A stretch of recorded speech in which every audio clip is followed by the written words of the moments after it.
Do you think the Stull bill will improve the quality of teaching in public schools? The number to call is 230-4471. Give the operator your answer, simply yes or no to the question. Do you think the Stull bill will improve the quality of teaching in public schools? We'll keep a running tabulation as the debate proceeds, and we'll be back in just a moment after this station break.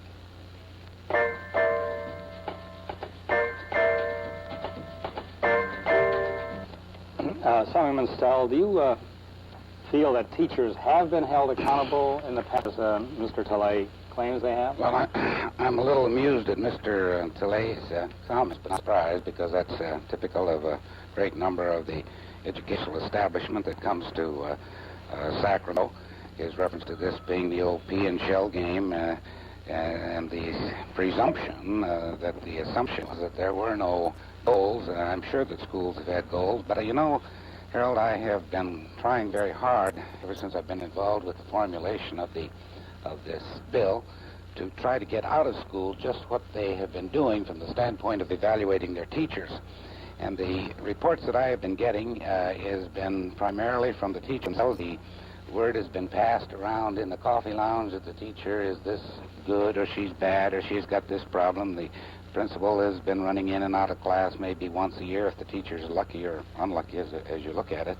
But the situation is that I cannot find and have not found a formalized, a formal system where in any one of the school districts that I've made inquiries, and I've made into a lot of them, where they have been in the evaluation, and I'm talking now about looking at the student instead of some of the inputs. And one of the biggest problems that we have here since I've been in Sacramento and since I've been looking at this situation here in California is that everybody, particularly the educational establishment, has been doing nothing but looking at inputs. What do you mean by inputs? By inputs, the size of the building, the student-teacher ratio, if they got air conditioning, if they got carpeting, if they got intercoms, you know, this sort of thing. Nobody has ever come to Sacramento in those 4 years where I probably heard 10,000 bills on the subject and said to me or said to that committee, I'm looking at the student. I want to see the results here. I want to see the product, the output. And I think it's high time that we start looking at the output of the students. Industry comes to us and says, I don't know what you're doing in the schools, but you're sending us, for the most part, people that don't know how to write and they don't know how to read, and we're having to set up training programs and this sort of thing. And as I say, I'm now moved from education on to Ways and Means. I said on the Appropriations Committee on this in this basis, we're appropriating multi-millions of dollars every year to try to get some semblance of order in this system, and we're still graduating people with an 8th grade reading ability. And this is admitted by the Superintendent of Public Instruction, the State Board, and I think it's highly disgraceful. Mr. Teilhet, how are teachers held accountable now for their performance so as to assure that they are competent to deserve tenure? Well, is there such a... Yeah, it's a very excellent thing. You must understand at the very outset that that there's no such thing as tenure. That's just another... after 3 years, right. though. No, that's the word tenure is in terms of lifetime job security is a lot of nonsense, and it's used. It was used as a political issue. Max Rafferty used it to get elected. I don't know. Maybe Assemblyman Stull used it. Certainly Governor Reagan used it to be elected. There are 2 ways to fire teachers in California. One happens in the first 3 years, and one happens after that. Both involve some kind of due process. During the first 3 years, the school board makes the final decision. After that period of time, prior to the Stull Act, the Superior Court judge made it. Assemblyman Stull's original bill and what he's really about, and he was an agent of the California School Boards Association, the Association of California School Administrators, that bill originally, in original form, called for the final decision-making and the termination of employment of a permanent employee, as they call him, after the 4th year, to be made by the school board. And he made a big change during last year, and the reason the bill went through is he got the California Teachers Association to come along with him when he put it in the hands of a hearing officer instead of the Superior Court. Now, setting tenure aside, you can fire any teachers. One of the specified reasons for dismissing a California school teacher prior to the Stull Act, dating back to 1937, the initial implementation of the law, is incompetency, unprofessional conduct, evident unfitness to serve, immoral conduct. And the incompetency is simply that 13407 of the Ed Code, which Assemblyman Stull did not change one whit, says that if you identify incompetent conduct in the classroom, all the administration has to do is specify what's being done wrong, what they want done to correct this, give them 90 days to correct it, evaluate. If they do not, they can pass a resolution to terminate employment. And Assemblyman Stull knows it, and every teacher in this state knows it. So the administration has always had the wherewithal to remove incompetency. Now, the problem is that they know, in the assessment of what they're going at is they can't prove incompetency in the part of the teacher. We evaluate students, we send grades home to parents, we give tests, evaluation, we make subjective judgments, objective judgments.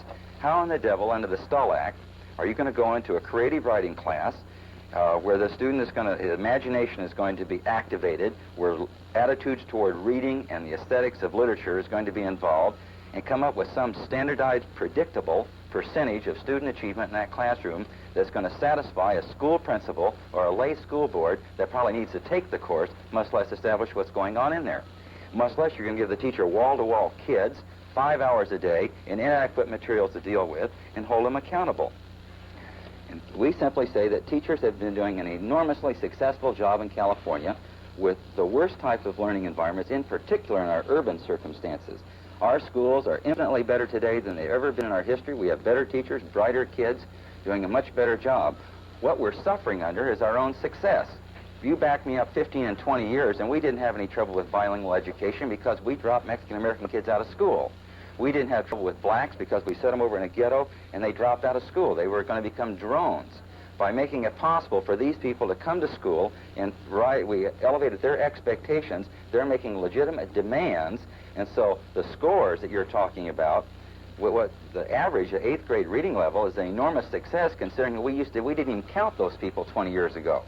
Our schools were set up as prep schools to pass through the bright kids to go in the University of California to become the doctors, lawyers, teachers, and managers of our society. The rest of them, we failed their needs. Now we're doing a better job of coming at their needs, but we need the wherewithal to do it. Now, I don't know of any classroom teacher in California, I hope there are some getting, I'm glad to hear it, that ever gets air conditioning, or carpeting, or intercom systems. Heck, we're lucky to get textbooks and library materials, and enough desks to sit kids in, and to shut off the noise outside of the building, and to make sure the building doesn't fall on our heads when there's an earthquake.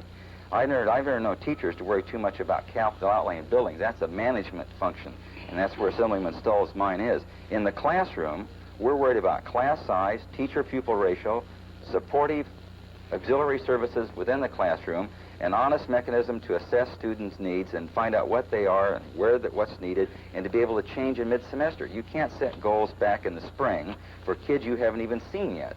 And once you see them and you're with them a few months and learn what they are and who they are, and they help you, see, students have to be involved in student assessment. Any teacher worth his salt, and I'm a classroom teacher by trade, if you don't mind the term trade, students are involved in establishing these goals. Now, the people that are mucking around with schools are people who are sitting there like Assemblyman Stull and industry who are coming down and establishing needs, but they don't want to pay for them. And I say that that's just impossible. Let's take a final look at our telepulse straw vote question on do you think the Stull bill will improve the quality of teaching in public schools?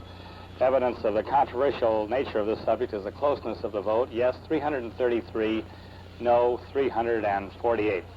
Thank you, Assemblyman John Stull and Raoul Teilhet, President of the California Federation of Teachers, for this discussion of what has become a very hot issue in public education, accountability of teachers.